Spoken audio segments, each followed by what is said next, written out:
Stop. You haven't subscribed to the channel yet. Subscribe now. We have new stories every day. Now, let's go. The Anderson Technologies building cut through the Boston rain like a blade of glass and steel, its lights burning against the darkness. In his corner office on the top floor, David Anderson watched streams of data flow across multiple screens. Each pixel of potential clue, each timestamp, was a thread in a tapestry of betrayal. He had built this company from nothing, turning raw talent and ruthless precision into a tech empire. The same skills that allowed him to spot vulnerabilities in code now revealed the cracks in his marriage. David Anderson sat in his corner office at Anderson Technologies, the Boston rain painting streaks across the vast windows. His fingers moved across the keyboard with practiced precision as he reviewed the latest security logs. Something wasn't right. It hadn't been right for weeks. The timestamps told their own story. Access to the home security system at odd hours, changes to the alarm codes, small things that others might miss, but not him. Never him. His phone buzzed. Another message from Catherine. Working late again. Don't wait up. David opened his surveillance dashboard. The GPS tracker he had placed in her car showed she was at the Aurora Hotel downtown. Again. The third time that week he had pulled up the hotel security feed. Child's play for someone with his skills. There she was entering the lobby, wearing a designer dress, perfect hair, and a wedding ring, catching the light. And behind her, a man David did not recognize, tall, muscular, with a predatory grace that set off every warning bell in his tactical mind. "Sir," his assistant's voice came through the intercom. "Mrs. Anderson's personal shopper called. She's requesting approval for additional charges." "Approve it." David's voice was steady as he pulled a credit card statement for the past 3 months. "Every account, of course, sir, and your sister Laura is here." David closed the surveillance feeds just as Laura burst into his office. Her free-spirited energy contrasted sharply with the modern corporate decor. "You missed dinner," she said, dropping into the chair across from his desk. "Again, work." David gestured at his screens. Laura studied his face. "David, is everything okay with you and Catherine?" "Why wouldn't it be?"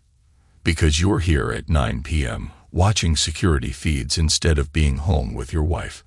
David's expression did not change. "Some things require attention." "David, when you lean forward, talk to me. What's really going on?" Laura pressed. "Nothing that won't be resolved soon." He turned back to his computer. "Thanks for checking in. Don't do that. Don't shut me out. I know that look." "What look?" "The one that says you're planning something. Something cold." Laura's voice sharpened. David finally met her eyes. "Sometimes cold is necessary." "No, it's not. Not with marriage. If there's a problem with Catherine, talk to her. Work it out." Laura insisted. "Some things cannot be worked out," David said in a final tone. "Some things can only be endured and repaid." "David, I have work to finish." Laura tried to protest. He cut her off gently but firmly. "We'll talk soon." Laura stood, concern etched on her face. "Promise me you won't do anything extreme." David's smile did not reach his eyes. "Define extreme." She left without answering, and David returned to his screens, to the evidence mounting pixel by pixel, to the betrayal written in timestamps, credit card charges, and hotel bookings.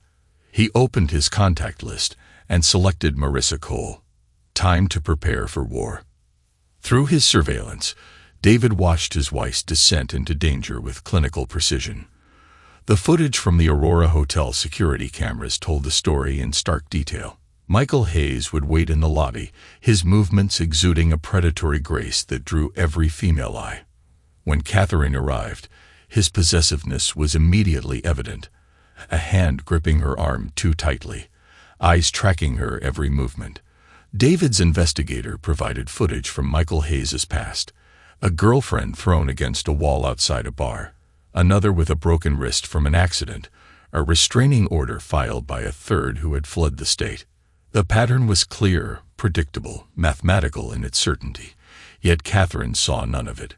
David watched through his cameras as she melted under Michael Hayes's intense stares, thrilled by his territorial displays. When Michael Hayes roughly grabbed her face to kiss her in the hotel corridor, she did not flinch. When he punched a wall near her head during their first argument, she called it passion. "She's addicted to the danger," David noted. Marissa observed, reviewing the footage in David's office. The excitement. "No," David's voice was cold. "She's addicted to the fantasy. The danger is just the price she has not yet realized she'll have to pay." The week that followed revealed more signs. A bruise on Catherine's arm that she covered with expensive sleeves. A public argument where Michael Hayes's face twisted with barely contained rage. The first time he shoved her, gentle by standards, but a promise of violence to come. David documented every incident, every escalation, the mathematical progression of abuse that would soon become exponential. "We should warn her," one of his security team suggested. "No," David replied immediately. "She chose this. Now she'll experience it fully." In his private office, he reviewed the data. 57 hotel meetings, each one showing Michael Hayes's control growing tighter. Security footage captured the evolution of Catherine's designer clothes becoming more rumpled, her perfect makeup sometimes smeared with tears, her confident stride becoming more hesitant. The transformation was beginning exactly as David had calculated. Now it was time to remove the financial cushion that gave her any hope of escape. With careful preparation, David gathered evidence and built his case with methodical precision. Each day, Catherine grew more careless, more obvious in her deception, while he sat in Marissa's office, laying out the evidence piece by piece. "The man's name is Michael Hayes," David said, placing a file on her desk. "No fixed address, history of violence, currently unemployed." Marissa let out a whistle as she read. "Quite a departure from you." "That's the point," David said coldly. She wanted excitement. Danger. "And you're sure about this?" "The affair?" Marissa asked. David slid across his tablet. Hotel footage, restaurant receipts, text messages retrieved from the cloud backup she thought was secure. 57 encounters in the past 3 months. David's precision was surgical. Always the same hotel, always charged to our joint account. Nonsense. Marissa's lips curved. Or foolish. "She never thought I would check.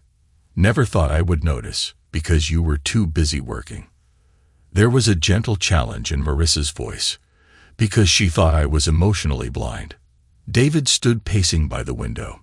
"She mistakes control for coldness, precision for detachment, and she's wrong." Marissa nodded slowly. "What do you want to do?" "Everything we discussed. The accounts, the properties, her reputation," David said in a measured tone.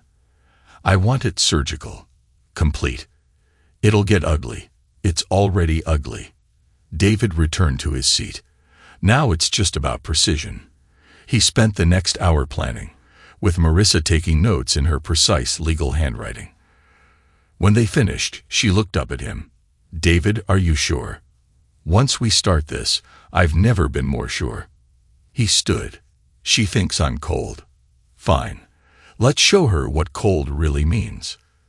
David knew the exact moment Catherine decided to leave. He saw it in the data 3 days before she made her move. A large cash withdrawal, urgent appointments with her personal shopper, hours spent on the phone with numbers he traced back to moving companies. She thought she was being clever covering her tracks, but to David, she might as well have been leaving signposts. He spent those 3 days preparing the penthouse like a stage for their final scene. Everything in its place, every camera active, every microphone live. When the moment came, there would be no detail left unrecorded, no evidence left ungathered. The confrontation, when it came, was almost anticlimactic. David stood in their penthouse watching Catherine pack her bags, his face a mask of perfect control. "I love him," she declared, her voice trembling with a mix of defiance and fear. "I'm never coming back." David observed her movements, noting the slight shake in her hands and the way she avoided his direct gaze. Every detail filed away for future use. Does it matter? His voice was measured and calm. She turned, chin raised. Would it change anything? Everything matters. David's precision was a weapon. Every detail, every choice. That's the problem, he stated. Catherine's composure cracked. Everything's dated to you. Numbers, facts. Where's the passion? The life. And Michael provides that. David's smile was razor thin. The excitement you need. Catherine's face flushed. At least he feels something. At least he's real. Real. David moved to his desk, pressing a button on his laptop. Security footage from the Aurora Hotel filled the screen. That's what real is, he stated. Catherine's face drained of color. You've been spying on me, gathering data. David's voice was clinical. That's what I do, remember. Michael Hayes, age 42, 3 arrests for assault, 2 restraining orders, currently unemployed and living in a motel relying on credit he cannot repay. Stop it. Catherine's hands trembled. You don't know him. I know everything, David replied as his fingers danced across the keyboard. Every hotel visit, every restaurant, every gift you bought him with our money. Our money. Catherine's laugh was brittle. You mean your money. That's all you care about. No, David stood slowly. What I care about is precision, accuracy, truth. He walked to the window, watching the rain. And the truth is, you're not leaving me for love. You're leaving me for a fantasy. You're wrong. But her voice wavered. Am I? David turned back. Then why did you transfer $50,000 to your private account yesterday? Catherine's face went pale. How did you know? David's smile was cold. I know everything, Catherine. Everything. Those are my accounts. Check the paperwork. His voice was soft. Check all the paperwork very carefully. Understanding dawned in her eyes, followed by the first real flicker of fear. What did you do? Nothing. David sat at his desk. Yet David had personally chosen the security team for this moment, not the regular building guards, who might have had sympathy and hesitated. He had selected former military professionals who understood the importance of precision and emotional distance, men who would see this as a mission, not a domestic dispute. Moments before they arrived, David studied Catherine's reflection on his screens.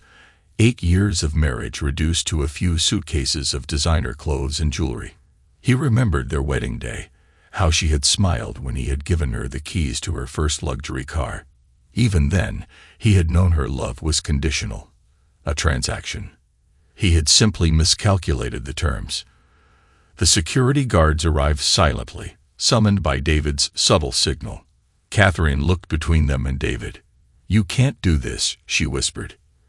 You can't just erase me. I'm not erasing you. David continued working at his computer. I'm simply returning you to your natural state. My natural state. The person you were before my money changed you. David's fingers never stopped moving across the keyboard. Before the cars, the clothes, the social status. I'll fight you, she declared. I'll get lawyers, like Marissa. David's smile was razor sharp. The best lawyer in Boston. The one who drafted our prenup. Catherine's face crumpled slightly. David, please. We could talk about this. Now you want to talk. After 57 hotel meetings, after thousands in gifts, after lying to my face for 3 months. She faltered. The time for talking is over. David pressed a final key. Your credit cards are canceled. The accounts are frozen, and the properties are being listed. You have exactly what you came into this marriage with. Nothing. She whispered. I had nothing. Then, nothing is what you'll leave with. David nodded to the guards. Escort Catherine out. She's no longer authorized to access this building. Real panic crept into her voice. David, you can't do this. What you need isn't my concern anymore. He turned back to his work.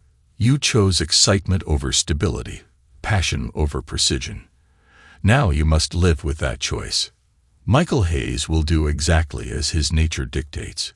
His meager income, his violent tendencies, and his criminal record are his true support.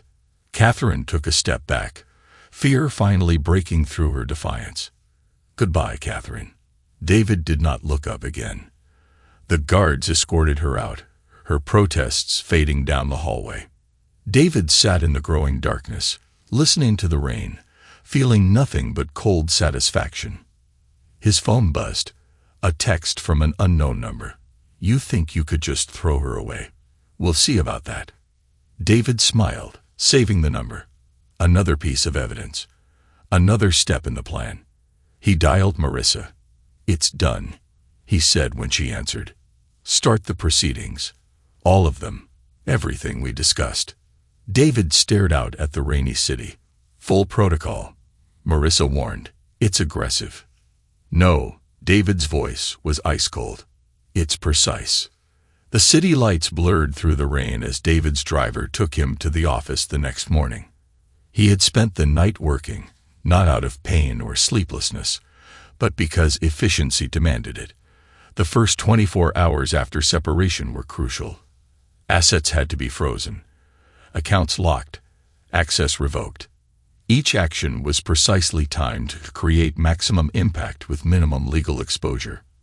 His phone had collected 67 missed calls overnight minus 38 from Catherine, 15 from Michael, and the rest from friends and family who had begun to hear the news. David had sorted them into categories, tagged them for future reference, and continued his work. Emotions were data, reactions were metrics. Everything could be quantified, analyzed, and used. The next morning, David sat in his office at Anderson Technologies, watching his plan unfold through the streams of data on his screens. A credit card declined at the Aurora Hotel, access denied at the country club, membership revoked at the spa. Each rejection was a digital blade, cutting away Catherine's artificial life piece by piece. Laura burst in, waving her phone. What did you do? Be specific. David didn't look up from his work. Catherine just called me, crying. She said you've frozen everything, leaving her with nothing. Not nothing. Laura's voice was calm. She has Michael. This isn't you. Laura sat heavily in the chair across from him. This cold, calculated destruction. This is exactly me. David finally met her eyes. You've just never seen it aimed at someone before. She made a mistake. No, David's voice cut like a blade. A mistake is forgetting an anniversary. A mistake is buying the wrong gift. This was a choice. 57 choices, to be exact. David, Laura's voice softened. What happened to you? Nothing happened to me, he replied, turning back to his screens. I'm simply showing Catherine that I've always been the man she thought was too cold to feel, too precise to strike back. And this revenge, it makes you feel better. I don't do this to feel. David's smile was empty. I do this to ensure the data is correct. The equations balance the ledger. She'll suffer. Yes, David nodded precisely. Laura stood with tears in her eyes. I don't know you like this. Then you never really knew me. David's voice softened slightly. Go home, Laura. This isn't your battle. After she left, David pulled up the surveillance feeds one last time. Catherine and Michael arguing in the street outside a modest motel. Her designer clothes already looked out of place, his face twisted with the first signs of the violence to come. David watched, calculated, planned. The first act was complete. The pieces were in motion. Now all he had to do was wait and watch, because sometimes the best revenge wasn't what you did to someone. It was simply letting them experience the full consequences of their own choices. A week after Catherine's departure, the facade of exciting romance began to crack. David's surveillance team captured the moment outside an upscale restaurant, Michael's first public display of violence. Where were you? Michael's voice carried through the surveillance audio, thick with accusation. I called 3 times. I was shopping. Catherine's voice trembled slightly. My phone was. The sound of her purse hitting the wall cut off her explanation. Michael's face twisted with the same rage David had seen in his arrest photos. You answer when I call, Michael growled, gripping her arm. Every time, Catherine nodded. Her designer dress wrinkled, her perfect makeup streaked with tears. The other diners looked away, pretending not to notice, just as they had at the Aurora Hotel when Michael had shoved her against the elevator wall, calling it passion, just as they would continue to do as the violence escalated. David watched it all through his network of cameras and informants. Each incident logged, time-stamped. The progression followed a familiar pattern, one he had discovered in Michael's previous relationships. First isolation, then control, then violence. 3 days later, his team reported that Catherine was trying to access their old accounts. Every card declined. Every attempt was rejected. She stood in the rain outside a luxury boutique, mascara running, as Michael paced behind her like a caged animal. What do you mean you can't pay? His voice was razor-sharp in the surveillance audio. I did have money. I do. Catherine's voice cracked. Perhaps you must figure something out. Michael laughed cruelly. I'm not carrying dead weight. David saved the footage along with the others. Evidence. Always collecting evidence. His phone buzzed with a text from an unlisted number. Your cameras can't wash her forever. Soon she'll learn what real passion feels like. In his office, Marissa reviewed the latest reports. The isolation is complete, she confirmed. No access to funds, properties, or social circles. And Michael is right on schedule. David finished. How long until he asks her for money? Already started. She tried to pawn some jewelry yesterday. Marissa nodded with cold satisfaction. And when that runs out, you know what he'll do. Marissa's voice held a note of concern. His pattern with previous women is precisely why I'm letting this play out. David turned to the rain-streaked windows. She wanted danger, excitement. Now she'll understand exactly what that means. Somewhere in the city below, Catherine was learning that passion without control was just violence waiting to happen. That excitement without stability was chaos with a seductive smile. That every choice had consequences calculated to the smallest decimal point. David would watch, document, and wait, because revenge like success wasn't about emotion. It was about execution. The modest motel rooms reeked of stale cigarettes and broken dreams, as seen through his surveillance feed. David watched Michael pace the cramped space like a caged animal, while Catherine huddled on the bed, clutching her phone. Try again, Michael snarled, running a hand through his unkempt hair. Catherine's fingers shook as she dialed. Please just pick up. Your rich friends are blocking your calls now. Michael kicked the rickety table, sending it crashing against the wall. They're just busy, he retorted. Catherine whispered, they'll call back. Michael grabbed the phone and hurled it against the wall. Busy. They're avoiding you just like your fancy husband planned. Catherine reached for the device. Don't break my phone, she pleaded. A slap echoed through the surveillance audio. David adjusted the volume, cataloging every detail of Catherine's shocked expression, the red mark blooming on her cheek. You don't need anything I don't give you. Michael towered over her. Understand? Yes, I understand. Catherine's voice trembled. David's phone buzzed. Marissa, you watching this? He asked. Always, Marissa replied. Every moment is escalating faster than we predicted. The isolation, the control, right on schedule. David interrupted. How's the social campaign progressing? Those photos you leaked? They're everywhere. Every society event she tries to attend, every old friend she calls. They all know about her affair. She's toxic now. Good, Marissa responded.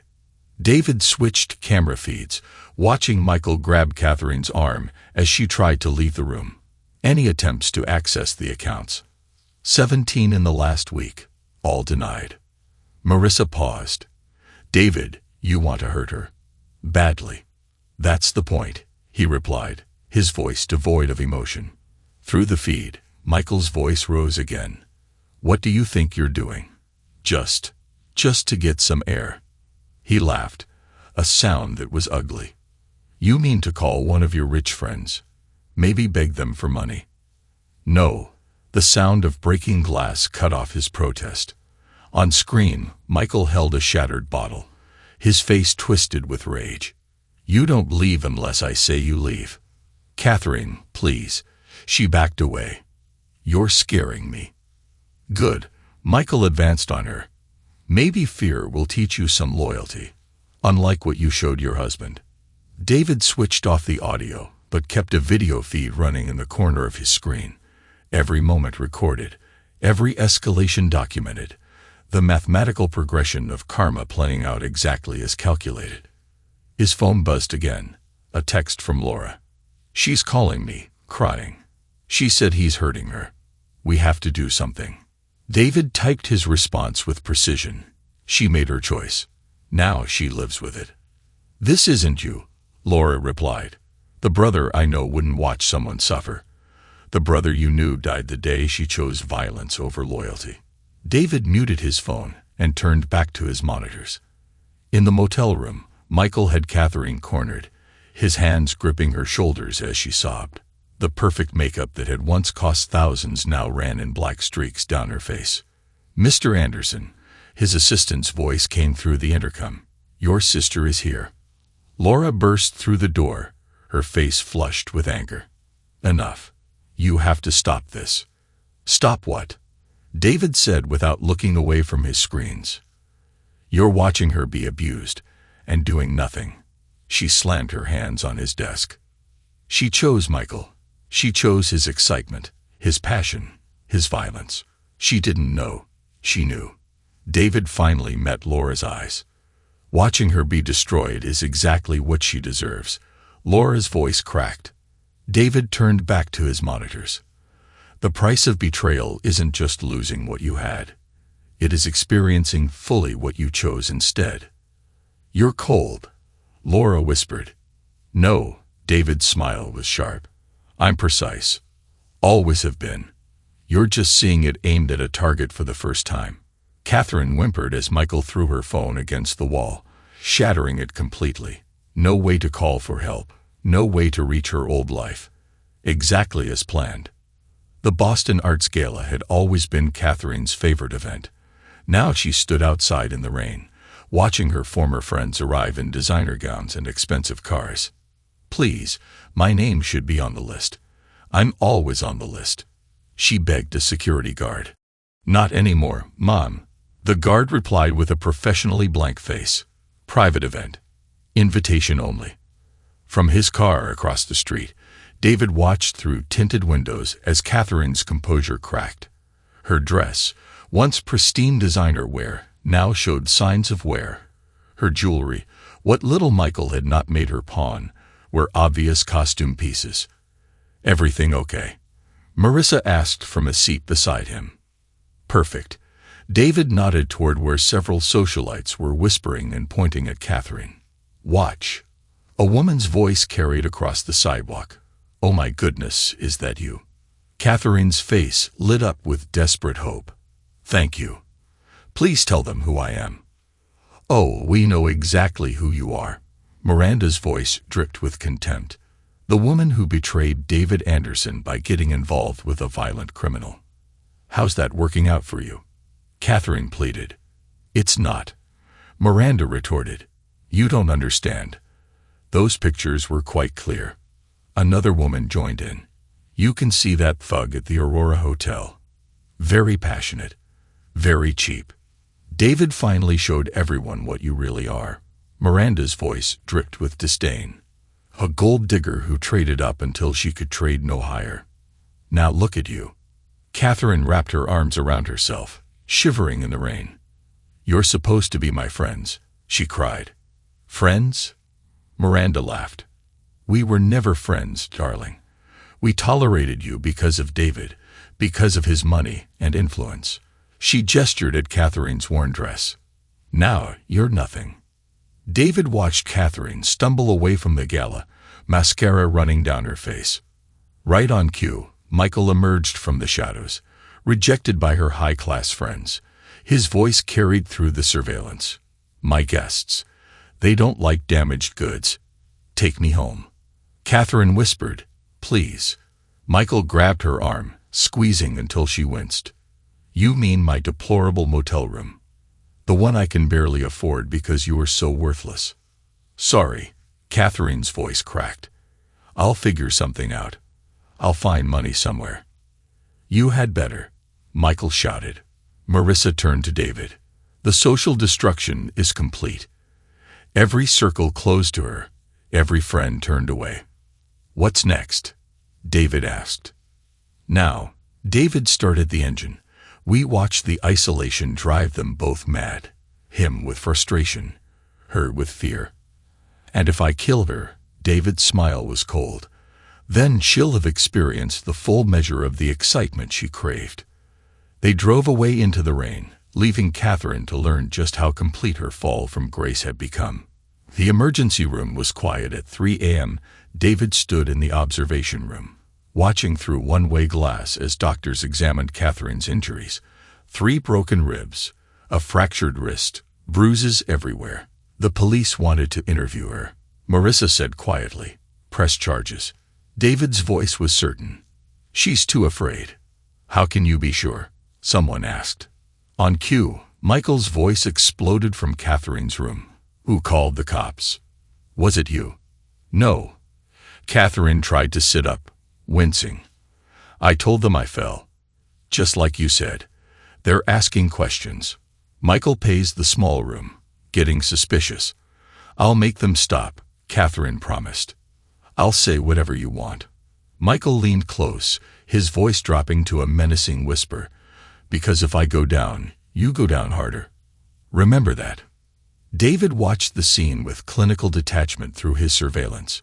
He had seen the beating that brought them here, Michael's rage exploding over a phone number found in Catherine's purse, an old friend she had tried to call for help. "Sir," a nurse approached him. "Are you family?" "Ex-husband," David replied without emotion. "She's asking for you." David's smile was cold. "Interesting." In the hospital room, Catherine's face was a map of bruises and fear. Michael had stepped out to smoke, leaving her alone for the first time in days. "Catherine," David whispered as he entered. "Please, help me." "Help you," he said, standing at the foot of her bed. "Like you help yourself with my money, my trust, my life. He's going to kill me." Tears streaked down her face. "This isn't what I wanted." "No," David's voice was ice cold. "Wasn't I exciting enough? Dangerous enough? Wasn't this the passion you craved?" "I was wrong." Catherine tried to reach for him, gasping in pain. "I'm sorry. So sorry. Please, please." "What?" David asked. "David, move closer. Take me back. Protect me. Save me from my own choices," she pleaded. "Yes," she whispered. David leaned down, his voice soft but deadly. "You made your choice, Catherine. 57 times at the Aurora Hotel. Every time you gave him my money. Every time you chose excitement over loyalty. Now you get to experience that excitement fully. Catherine, don't leave me here." Real terror filled her voice. "He'll kill me." "Maybe," David straightened up. "But that's not my concern anymore." He walked out as Michael returned, hearing Catherine's sobs mix with Michael's angry questions. In the hallway, Laura waited. "That was cruel," she said quietly. "That was justice." David checked his watch. "Have the police reports ready. When she refuses to press charges, we'll need them for later." Later, when he finally goes too far, David's smile was sharp. Evidence builds stronger cases than emotions. The surveillance footage from outside the motel showed everything. Michael dragging Catherine by her hair, throwing her against his car, her attempts to escape, his fist connecting with her face, the blood on the pavement. "Play it again," David instructed his security team. One of them hesitated. "We should call the police." "Not yet." David's voice was measured. "Timing is everything." His phone rang. "Laura, you have to stop this." His sister's voice was frantic. "She just called me. He's completely lost it." "Did she?" David checked his watch. "Right on schedule," he replied. "What are you talking about?" "The progression." David pulled up his data charts. Every relationship Michael has follows the same pattern. Week 12 is when the violence peaks, when he usually ends up in the hospital. His voice cracked. "Planning it, of course." "Revenge requires precision," David said clinically. Through the surveillance feed, Michael's voice carried clearly. "Think you can run from me? Nobody wants you. Nobody helps someone like you. Please, Catherine," she sobbed. "I'm sorry. I'm so sorry." Michael kicked her already bruised ribs. "Sorry doesn't pay the bills. Sorry doesn't make up for you being worthless." David watched every moment. His expression remained unchanged. Each blow, each cry, each desperate attempt to escape was recorded, categorized, filed away as evidence. "She's going to die." Laura's voice rose. "No," David checked another screen. "The police are 3 minutes out. An anonymous tip about domestic violence." He smiled coldly at the screen. Police sirens wailed. Michael froze, his fist raised for another blow. Catherine lay crumpled on the ground, her once perfect face swollen and bleeding. "You called them." Michael turned on her. "You foolish." The police arrived before he could finish, weapons drawn. David watched Michael's arrest through multiple camera angles, recording every moment. The reading of rights, the discovery of drugs in his car, previous warrants coming up on the system. "It's done," Marissa reported from the scene. "They're taking him in on multiple charges. Assault, drug possession, outstanding warrants. He'll be gone for years." And Catherine, refusing medical treatment, refusing to press charges. Marissa paused. "She is nowhere to go." "Perfect." David's smile was sharp. Now she understands what nothing really means. The women's shelter was a far cry from the luxury penthouse Catherine had once called home. David watched through security cameras as she shuffled through the intake process, clutching a plastic bag containing her few remaining possessions. "We can offer you a bed for 30 days, the intake worker explained. After that." "After that, what?" Catherine's voice was hollow. "We have programs, job training, counseling, employment opportunities." Catherine laughed bitterly. "I've never worked, never needed to." "Well," the worker's voice was kind but firm, "now you do." In his office, David reviewed the final tallies. Every account emptied, every property sold, every bridge burned. The woman who had lived for luxury was now learning to live with nothing. His phone buzzed. A text from Catherine's new shelter-issued phone. "You won. I have nothing left. Are you happy now?" David typed his response with precision. Happiness wasn't the goal. Justice was. "I'm sleeping on a cot in a room with 5 strangers," she replied. "That is not justice, that's consequences. Justice is knowing you'll never hurt anyone else the way you hurt me." The phone stayed silent afterward. Through his cameras, David watched Catherine curl up on her narrow shelter bed. Her designer clothes had been replaced by donated sweats. Her perfect nails were chipped and broken. Marissa entered his office with fresh reports. "Michael's trial date is set. Multiple charges and his previous victims are coming forward, just as we predicted." She sat down. "The DA thinks he'll get a minimum of 15 years. "Good." David pulled up another screen showing the social fallout. "Complete." He continued, "I just left the country club board meeting. They formally revoked her membership. Permanent ban." David nodded. "Satisfaction," he said with cold satisfaction. "Her attempts to contact her old friends have failed. The photos we leaked did their job. Nobody will touch her. She's toxic now." Marissa paused. "The shelter says she tried calling 20 different people today. None answered." "Perfect." David checked another screen showing her job applications all rejected. "Amazing how many hiring managers in Boston know your name." Marissa's smile was sharp. No one wants to risk hiring the woman who betrayed David Anderson. Through the shelter's cameras, David watched Catherine attempt to apply makeup with cheap drugstore products, her hands shaking, a far cry from her $1,000 cosmetics and professional stylists. "Sir," his assistant buzzed through, "your sister is here again." Laura stormed into the office, waving her phone. "She's living in a homeless shelter." "A shelter, David." "No," David's voice was ice cold. "She's living with her choices. She's learned her lesson." She slammed her hands on his desk. "Look at her. She's destroyed." "Not quite." David turned his screen so he could see Catherine curled up on her shelter bed. "Destruction implies there's nothing left to lose. She still has pride, her belief that someone will save her. And that's what you want to break completely." "Want?" David's smile was empty.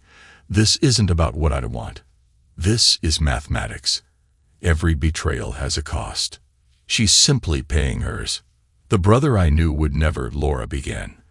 "The brother you knew died the day she chose violence over loyalty," David said, turning back to his screens.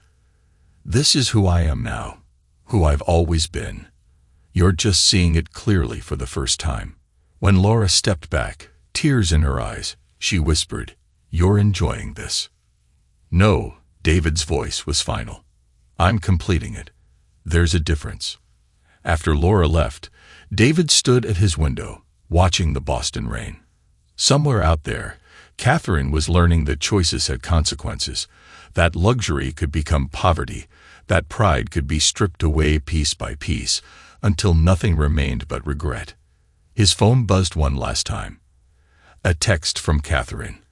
"I'm sorry for everything. Please help me." David typed 3 words, each one precisely chosen. No way back. Then he turned off his phone and went back to work, knowing that somewhere in a crowded shelter, the woman who once had everything was finally understanding what nothing truly meant.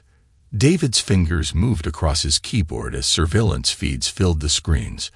Each monitor showed a different angle of Michael's violent history unfolding. In one security footage from a Philadelphia bar, Michael was seen throwing a woman against a wall. In another, hospital records detailed broken bones and accidental injuries. The pieces were in place. Marissa reported, spreading files across his desk. 7 victims ready to testify. 3 more coming forward. David studied the photos of battered women, each one a weapon in his arsenal. "Show me the pattern." For 3 years in Baltimore, 2 in Atlanta, and in San Francisco, Marissa pulled up a map marked with red dots. Each city, a new victim. Each victim, the same story. And now Boston. David's heart was cold. His last stop. The phone rang. The DA, the prosecutor, said without preamble, "We found the missing evidence. DNA samples that disappeared from 3 assault cases, all pointing to Hayes. Amazing what proper data storage can preserve." David checked another screen showing Michael pacing his prison cell, the judge reviewing the case files. Now with this evidence, he'll never see freedom again. David's satisfaction was palpable. "Schedule the hearing. I want to see his face when he realizes exactly what's coming," he ordered. David watched Michael's increasingly erratic behavior in his cell, the man's famous confidence cracking under the weight of approaching justice. "Sir," his assistant buzzed through, "Detective Morrison is here about the anonymous tips." Detective Morrison entered carrying a thick file. "Mr. Anderson, interesting information has come across my desk. Multiple reports about Michael Hayes' activities. Drug dealings, assault charges, restraining orders. How unfortunate." David's voice revealed nothing. "I assume you're investigating. Already have you spread the crime scene photos across the desk? Found a pattern going back 15 years. Women hurt, lives destroyed, all connected to Hayes." Detective Morrison's smile matched David's coldness. "Justice requires precision," David said simply. "Will you need anything else?" "Just one thing." Morrison paused at the door. The anonymous tips, they were very thorough, almost as if someone had been planning this for months. David turned to his screens. Justice often requires patience, detective, and careful planning. After Morrison left, Marissa reviewed the timeline. Michael's lawyer is pushing for a plea deal. Denied. David's voice was steel. I want this public. Every victim testifying. Every crime exposed. It'll destroy him completely. That's the point. David watched Michael's increasingly desperate pacing. Some men need to be broken publicly to serve as warnings. The motel parking lot security camera captured every moment. Catherine running, stumbling in cheap shoes, her designer clothes long since ruined. Michael pursued, his rage twisting his face into something inhuman. Get back here. Michael's voice carried through the surveillance audio. You think you can leave me after everything? Please, Catherine sobbed, trying to reach her car. I can't do this anymore. I can't do what? Michael grabbed her arm, spinning her around. Can't handle real life now that your rich husband cut you off. Now that you have to live like normal people. Through multiple camera feeds, David watched the scene unfold, each monitor showing a different angle of Catherine's desperate attempt to escape. Should we intervene? His security team leader asked. No, David's voice was ice cold. Let it play out. On screen, Michael slammed Catherine against her car. You're nothing without me. No money, no friends, nowhere to go. That's not true. Catherine tried to break free. I can figure something out. Like what? Michael's laugh was ugly. Go back to David. They're going to take you back. You think he wants damaged goods? David's phone buzzed. Laura, she's trying to leave him. His sister's voice was frantic. Another feed showed police units quietly approaching the motel. He's going to try. On screen, Catherine made another break for freedom. Michael caught her hair, yanking her backward. The sound of her head hitting the pavement made even the security team wince. Leave when I say you leave, Michael shouted. You think you're better than me. Think you can just walk away. Please, Catherine's voice was weak. Somebody, help. Nobody wants you. Nobody. Michael raised his fist. Police sirens cut through the night. Michael froze, his fists still raised as officers swarmed the parking lot with weapons drawn. Michael Hayes, an officer's voice boomed. Hands where we can see them. This is a private matter. Michael snarled. Between me and you're what? Detective Morrison stepped forward. You're a victim like the others. Karen Mitchell, Jennifer Torres. How did you get on your knees? Officers moved in and secured Michael's arms. David watched through his feeds as they cuffed Michael, reading him his rights. Each camera captured every moment of his downfall from different angles. Multiple assault charges, drug possession, outstanding warrants. Morrison announced loudly for the gathering crowd. We have everything. DNA evidence, hospital records, witness statements. Amazing what turns up when people start digging. As they led Michael away, he caught sight of one of David's surveillance cameras. Understanding dawned in his eyes, followed by impotent rage. You, he screamed at the camera. You did this. You set me up. David watched him disappear into the police car, satisfaction cold in his chest. Through another feed, he observed paramedics attending to Catherine, documenting each injury, each bruise. More evidence for the growing case. His phone buzzed again. Marissa, it's done, she reported. Michael is being processed now. Multiple felony charges, and Catherine refusing medical treatment, refusing to press charges. Marissa paused. She is nowhere to go. Perfect. David's smile was sharp. Now she understands what nothing really means. The courtroom fell silent as Karen Mitchell took the stand.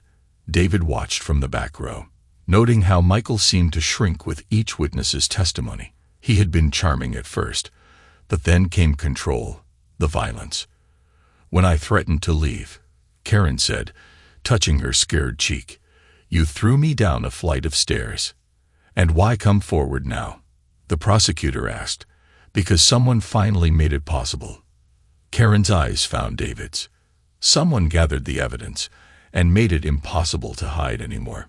One by one, the victims told their stories, each testimony building on the last, creating a pattern too clear to deny. David watched Michael's face, cataloging every twitch, every crack in his violent facade.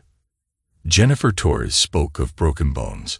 Michelle Adams described months of terror.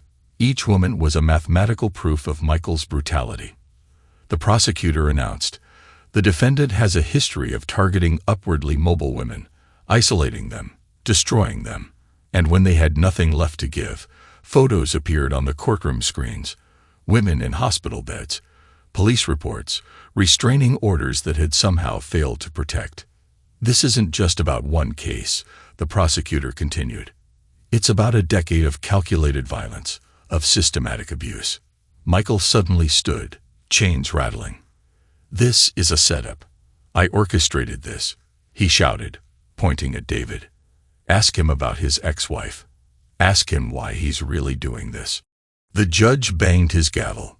"Mr. Hayes, control yourself or you'll be removed." "You don't understand." Michael's composure completely cracked. "He used me, used my reputation, my history, everything, just to destroy her." "Your Honor," the prosecutor held up more photos.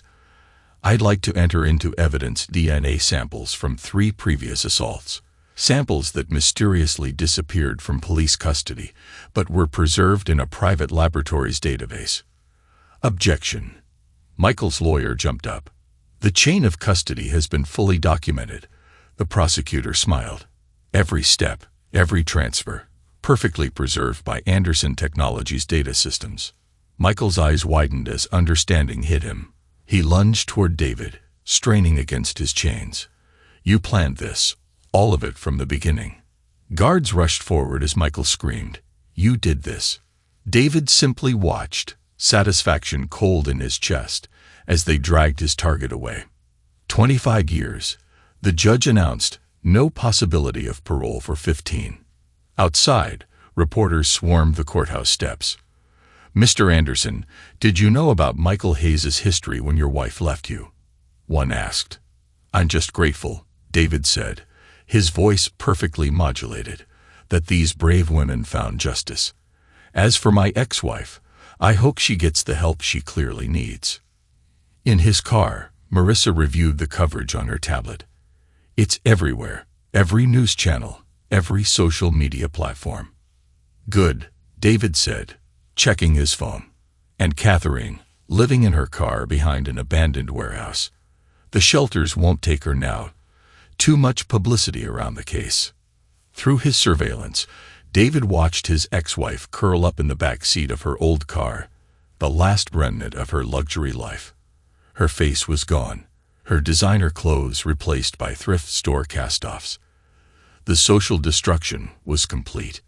Marissa reported, every circle closed to her, every friend turned away. The woman who left David Anderson for a violent criminal has become a cautionary tale. Perfect. David's satisfaction was palpable. Now for the final act. The rain pounded against Catherine's car windows as she huddled in the back seat, her world reduced to this final piece of her former life. Through surveillance cameras, David watched her attempt a job interview at a small diner. "I have experience," she began. "Yeah, we've seen the news." The manager cut her off. "The woman who left David Anderson for that criminal, we don't need that kind of trouble here." Each rejection followed the same pattern. Every door closed. Every opportunity vanished. The woman who once commanded social circles now couldn't even get work washing dishes. "Sir," his assistant buzzed through from the country club board meeting results. "Let me guess." David's voice held cold amusement. "Membership permanently revoked. A unanimous vote. They've also banned her from all affiliated clubs nationwide." David checked another feed showing Catherine trying to pawn her last piece of jewelry, the diamond tennis bracelet he had given her for their 5th anniversary. "Fake," the pawnbroker declared. "It can't be." Catherine's voice cracked. "It was worth thousands." The man pushed it back across the counter before someone replaced the stones. Recently, by the look of it, David smiled, remembering Michael's drug habits and his need for quick cash. Another calculation proved correct. His phone buzzed. Laura, she tried to check into another shelter. His sister's voice shook. They turned her away, said they don't take celebrities. Celebrities? David laughed coldly. No, she's a cautionary tale now. A warning to others about the price of betrayal. Through his cameras, he watched Catherine walk the rainy streets, her once perfect appearance now a shadow of itself. Designer clothes replaced by donated wear, her once luxurious hairstyle grown out and dull, manicured hands rough from failed attempts at manual labor. The psychological impact was total. Marissa reported. She tried calling 3-7 people today, former friends, acquaintances, even distant relatives. Not one answered, and her attempts to access emergency services were all denied. Amazing how many social workers in Boston know your name. Marissa's smile was sharp. No one wants to risk helping the woman who betrayed David Anderson. His phone buzzed with a text from an unknown number. I know you're behind all this. Please, I've learned my lesson. David typed back. Lessons require understanding. You're still learning the true cost of betrayal. Then he added, I'm sleeping in my car, eating at soup kitchens. She replied, Isn't that enough? No, that's just the beginning. Now you learned what it means to truly be nothing. David stood in his office, watching Boston's lights glitter through the rain. Behind him, screens showed the final tallies of his revenge. Michael, 25 years in maximum security. 7 victims testified. 3 more came forward. His violence exposed, his freedom gone, his future destroyed. Catherine homeless, jobless, every social circle closed, every friend turned away. The woman who once had everything now understood the true meaning of nothing. You destroyed them both. Laura's voice came from the doorway.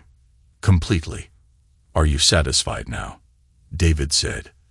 That wasn't the goal, he continued, not turning from the window.